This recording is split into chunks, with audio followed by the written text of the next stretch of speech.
Fala aí, investidores, sejam muito bem-vindos ao canal Planileiro Investidor. Eu sou Adriano Costa e nesse vídeo nós vamos falar do relatório gerencial de junho, de 2023 do fundo XP Log, fundo de investimento imobiliário, é o XPLG 11, fundo de logística. Vamos ver qual foi a performance do fundo nesse mês de junho de 2023, ok? Fique conosco então se você gosta desse tipo de assunto, FIF, Agro e FIINFRA, o principal assunto aqui no canal. Se inscreva aí, tá? Ative as notificações, deixe o seu like. Muito importante, é tudo de graça. Eu vou deixar inclusive esse relatório gerencial na descrição do vídeo e também o link do nosso grupo do Telegram. Se inscreva lá no nosso grupo e encurta a distância. Vamos lá então. Fundo XPLG11, relatório de junho, né? Acabou de sair aí, sexta-feira, primeira semana de julho. Fundo que investe preponderantemente na área logística e industrial. Para quem não conhece o fundo, entender de junho de 2018, código de negociação na Bolsa de Valores XPLG11 tem mais de 3 bilhões em patrimônio líquido, um pouquinho mais de ativos, né? Um pouquinho mais aí, 3 bilhões e meio de ativos aproximadamente, 311 mil cotistas. Eu sou um desses cotistas. Se você é um desses cotistas, se inscreva aí no canal, ajuda a gente. Acompanhe aqui a leitura do relatório que todos os meses a gente faz aqui do XPLG11. É um dos primeiros que a gente faz aqui quando sai o relatório. Deve ser um dos primeiros também aí do YouTube. Então se inscreva aí, ajuda a gente, tá bom? E deixe também sua sugestão de vídeo nos comentários. Aqui a gente vê o foco de atuação da Ambima é logística, XP Vista Asset Management é o gestor, a Vortex da TVM é o administrador. Provavelmente ele paga aqui o menor valor de taxa de administração, 0,75%, tem um patrimônio aí imenso, né? E 20% do que excedeu o benchmark é a taxa de performance, que é o benchmark aí IPCA mais 6%. Bom, mais para cima aqui a gente vai verificar o que o gestor disse sobre o resultado. Então, sobre o resultado aqui de junho, foi declarado em 79 centavos, é o maior valor que o fundo já distribuiu desde o IPO. Né? A gente vai entender também esse resultado aqui, se ele é recorrente, se não é. Tá? O fundo que anuncia seus proventos no último dia útil do mês que ele faz referência e paga 10 dias úteis depois. Então vai pagar no dia 14, anunciou no dia 30 de junho, e vai pagar no dia 14 de julho, 79 centavos por cota. Cota de fechamento foi de 114,19. Então aí o fundo teve uma estilingada no preço aí em junho, em maio, né? Para quem não aproveitou pegar o fundo lá R$ 90 lá em junho, em abril, em março, né? Quem aproveitou, aproveitou. Quem não aproveitou, vai ter que esperar a próxima crise, né? E o fundo está com um dividend yield anualizado de 8,3%. No dia 30 de junho, o fundo publicou um fato relevante da CVM, né?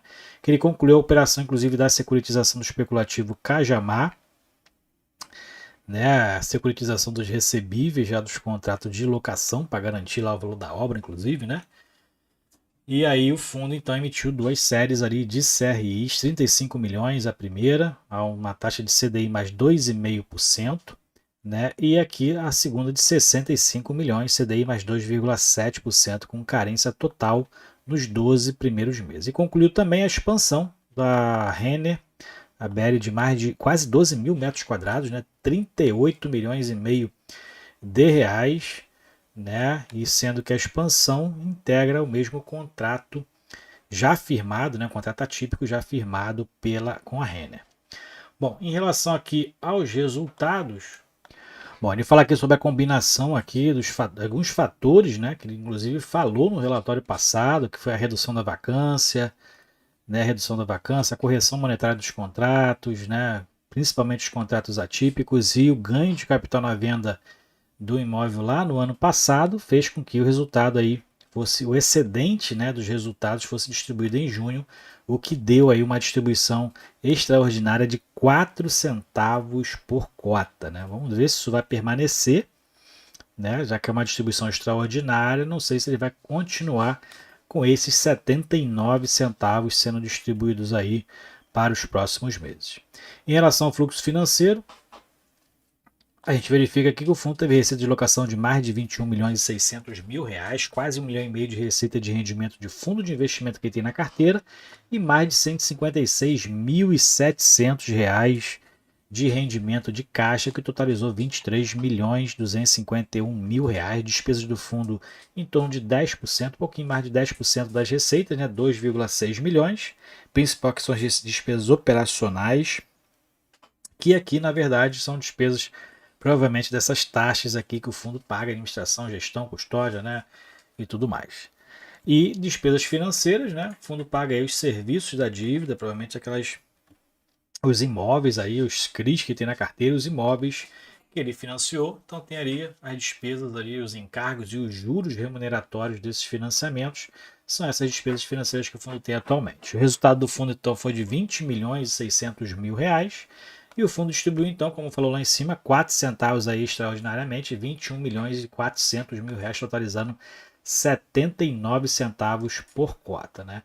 Dentro da média aqui do semestre, 75 centavos dá exatamente a diferença de 4 centavos extraordinários que o fundo distribuiu. E o saldo de distribuição por cota, né, o que ele ainda não distribuiu, 55 centavos por cota que ele tem de resultado acumulado. Bom, mais para baixo aqui a gente verifica o resultado financeiro por cota, né? Assim, aqui sim, um pouquinho mais organizado, mas ainda assim, como eu destaquei lá no XPPR11, né, as escalas aqui dos dois gráficos estão diferentes, né? O que confunde um pouquinho aqui. Nesse aqui nem tanto, porque os resultados estão mais positivos, né? O XPPR11 fez ali uma bagunça total nos gráficos. É ideal que isso aqui esteja no mesmo patamar, né? Já que está ali no mesmo grau de centavos ali, né? Entre né, um pouquinho negativo aqui, 10, 20 centavos negativos e R$ 1. Então, o ideal é essas duas escalas aqui do gráfico estar na mesma escala. Bom, aqui o que a gente verifica é que o fundo teve um resultado de 76 centavos por cota, né? 80 centavos vindo principalmente das receitas de locação, e nas despesas do fundo consumiram 10 centavos por cota. O restante que complementou os 6 centavos são as receitas aí de fundo de investimento imobiliário, ganho de capital nas vendas desses fundos, né? E também o rendimento de caixa. Aqui a gente verifica o valor da cota em relação ao seu valor patrimonial. Então, muito tempo que eu não vejo o XPPR11 com um valor de mercado superior ao valor patrimonial, como a gente verificou agora. Ó, encerramento de junho, valor de mercado superior ao valor patrimonial de R$ 113,06. Inclusive, teve um aumento também na liquidez, né? O preço aumentou, acaba que a liquidez também acaba aumentando, né, pelas negociações de estar com preços mais elevados, né? Então a gente verifica que foi de 4,4 milhões, um pouquinho acima da média que tem se observado em 2023. Mais para baixo a gente verifica então exatamente a liquidez, foi de mais de 91 milhões de reais a liquidez média diária, a liquidez no mercado no mês de junho, e o giro de cotas foi de 3%, mais de 831 mil cotas negociadas em junho. E aqui na rentabilidade, a gente verifica que o fundo tem mais de 3 bilhões de patrimônio líquido, né? O valor da cota patrimonial, R$ 113,06, valor de mercado, R$ 114,19. O ganho de capital, o aumento da cota de mercado no mês de junho foi de 8,6%. Então aumentou bem mesmo aí a cota de mercado, em torno de R$ 10, né?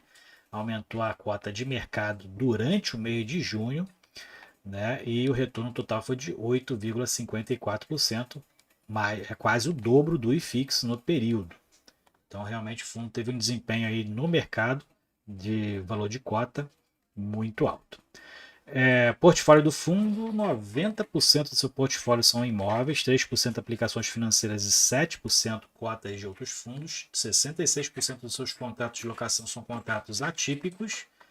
E a gente verifica mais para baixo aqui em relação aos locatários, né? Então o fundo não tem uma concentração muito alta em determinado locatário. Ele tem aqui 13% na Via Varejo, não considero alta essa alocação de 13%, né, da receita, né? Tem alguns que são bem piores do que isso, mas a gente verifica que se pegar aqui uma gama um pouco maior, né, só nesses daqui que estão destacados corresponde aí a 60% da receita concentradas em 1, 2, 3, 4, 5, 6, 7 locatários. Então, Comércio varejista é o principal, 54%, né? Normal para um fundo de logística dessa característica. IPCA 76% é o principal índice de reajuste e em julho 15% dos contratos da receita imobiliária será reajustada nesse mês de julho. Vencimento dos contratos, a maioria vence a partir de 2025. Na verdade, tem que prolongar um pouquinho isso aqui mais, né? Que 2025 já está aqui há 2 anos, né? Então, essa concentração tende a aumentar se não aumentarem as escalas aqui, né? Tem que ir pelo menos a partir de 2027, né? 5 anos, médio prazo, aí para a gente poder ter uma ideia como é que estão os contratos no médio prazo, né? Isso aqui é curto prazo, acaba que tudo vence no curto prazo aqui, praticamente nessa visão desse gráfico, né? A evolução da vacância, a gente verifica que o fundo manteve o mesmo nível de vacância que teve a redução de abril para maio, então permaneceu o mesmo nível ali de maio para junho. E o principal locatário em relação à área ocupada é a Leroy Merlin, que ocupa 14% da área bruta locável do fundo. Essa é a distribuição geográfica, né? O fundo tem imóveis no Nordeste, Sul, Sudeste. E no overview do portfólio, o fundo atualmente tem 17 condomínios logísticos, 148 módulos performados, tem um em construção ainda, né? Tem ali 966 mil metros quadrados de área bruta locável, são 45 locatários, né? De empresa está em 2,9%. Vacância física, vacância financeira numa média de 4%, né? E o que a gente vê é um fundo bem diversificado, né? Eu tenho na carteira, inclusive, eu tenho aí em torno de 5 a 6% da minha carteira de fundo de investimento alocado no XP-PR11. E aqui os imóveis performados, né? O fundo tem diversos imóveis, como a gente viu lá, são 17 imóveis, maioria aqui com 100% de participação, tá? Então baixa o relatório aí, tenta entender um pouquinho do fundo, para quem não conhece, tá? Antes de você investir, se você estiver procurando um fundo de logística, ele entra dentro das minhas características aí, dentro da minha estratégia de investimento em fundo de tijolo, que é de buscar, principalmente nos de logística, fundos mais diversificados ali, como uma parcela mais relevante da minha carteira, tá? Aqui a gente verifica obras de um especulativo extremo, segue aí, né, com tendência de encerramento no segundo semestre de 2023, entrega final, né, entrega total aí das obras do fundo do especulativo extremo. E aqui o detalhamento dos contratos, né, por região. Então a gente verifica mais para baixo aqui estão as vacâncias dentro dos imóveis pertencentes, por exemplo, à região sudeste. Então, tem vacância no Cislog Rio, no especulativo e no SBP. Uma vacância até pequena aqui, né, se somada aqui pela relevância e da quantidade de área bruta locável nessa região. Tem um imóvel lá no Cone Multimodal, lá na região Nordeste, em Cabo de Santo Agostinho, 0,6% também apenas, e 2 imóveis monousuários, ambos na região Sul, Santa Catarina e Rio Grande do Sul, que não tem vacância, monousuários estão totalmente ocupados. E mais para baixo a gente verifica que fato relevante, o último aí publicado no dia 30, né, que é em relação à expansão lá da Lojas Renner, né? Então o fundo realizou pagamento corrigido de 38 milhões de reais, acrescentou aí mais 11.800 metros quadrados de área bruta locável ao seu portfólio, né? E inclusive já está dentro do contrato atípico que ele tem com as lojas Renner. E emitiu para isso, né, alguns CRIs aí em relação a essa obra. Bom, mais para baixo a gente verifica então as contas a pagar do fundo atualizado, né? Então tem aqui, agora tem um contas a pagar do CD Unilever, né, que pertence a um fundo de investimento UNE Logistic, que o fundo detém 100% das suas cotas. Então por isso que ele bota aqui no contas a pagar do fundo, né? E outros 4 CRIs agora, né? Emitidos agora em 23, aqui inclusive esses últimos 2 que a gente citou lá em cima, né? Séries 1 que tem uma carência total de 12 meses, esse segundo aqui, a série 2, né? E então o fundo aumentou o seu saldo devedor agora, né? De alavancagem de 335 milhões de reais, em torno de 10% aí dos seus ativos estão alavancados, vamos dizer assim, né? Então o fundo tem uma pequena parcela aí financiada com recurso de terceiros, em torno de 10% dos seus ativos.